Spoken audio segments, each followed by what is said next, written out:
Ini ada orang ngajar Imam Syafi'i itu kehabisan. Syafi'i, ilmuku sudah habis. Pergilah kau ke Madinah. Pamitan kepada ibunya. Setelah pamitan kepada ibunya, setelah ke Madinah nanti dikirim ke Irak. Apa kata ibunya? Nah, berangkatlah kau menuntut ilmu. Ilmu jihad di jalan Allah.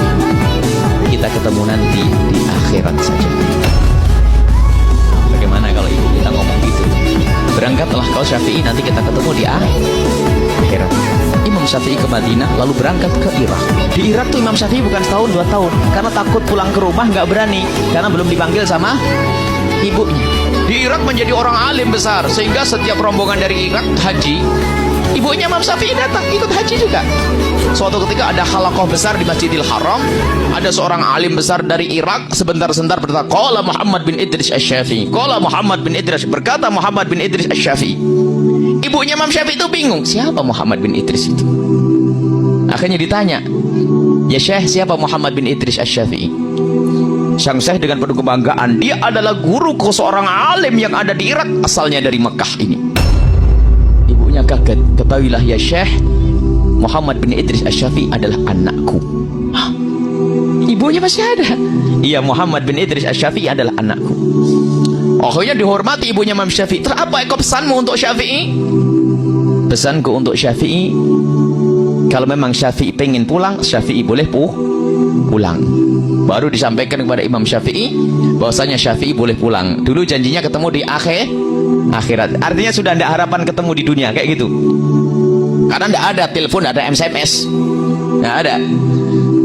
Akhirnya disampaikan kepada Imam Syafi'i, langsung bergegas Imam Syafi'i pulang. Karena Imam Syafi'i itu kiai gede, ulama kelas nasional, internasional waktu itu, sehingga syairnya Imam Syafi'i itu kalau dibawa ke Mekah langsung tersebar ke penjuru dunia. Akhirnya Imam Syafi'i waktu mau berangkat pulang, orang-orang yang sudah mencintai Imam Syafi'i memberikan kekayaannya. Ada yang ngasih 3 onta, 1 onta. Ini bayangkan sairak. Jadi Imam Syafi'i punya ratusan onta pulang, dengan isinya sekaligus di punggungnya onta.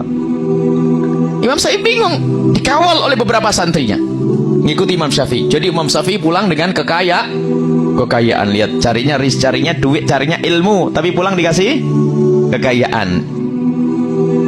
Sampai di batas kota Mekah, Imam Syafi'i menyuruh santrinya untuk mengetuk pintu ibunya agar memberikan kabar bahwasanya Imam Syafi'i sudah dekat. Dan memang begitu disunnahkan, kalau kita mau pulang itu kita memberikan kabar agar yang di rumah mempersiapkan, jangan bikin kejutan. Nah, memberi kabar. Setelah diketuk pintunya, menjawab ibunya, siapa ini? Saya muridnya Syafi'i, Imam Syafi'i. Kenapa? Imam Syafi'i sudah di tapal batas kota Mekah dan dia sudah mau masuk. Ibunya bertanya, Syafi'i bawa apa?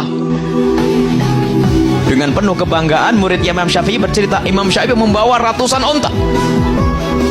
Ditutup pintu, aku menyuruh Syafi'i ke Irak bukan cari dunia. Katakan kepada Syafi'i, Syafi'i tidak boleh pulang ke rumah.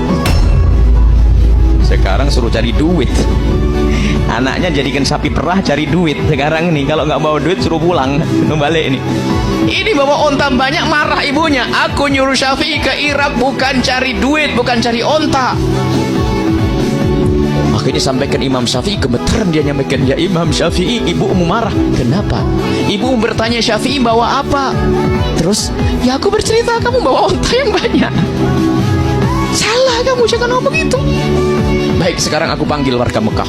Semua ontanya, hartanya dibagikan kepada semua penghuni Mekah. Yang ada hanya kitab saja. Sampaikan kepada ibuku. Diketuk, siapa ini? Aku muridnya Syafi'i. Kenapa? Ontanya Syafi'i sudah dibagikan semuanya, yang tertinggal hanya kitabnya saja dan ilmunya. Ya sudah, kalau begitu Syafi'i aku tunggu. Allah.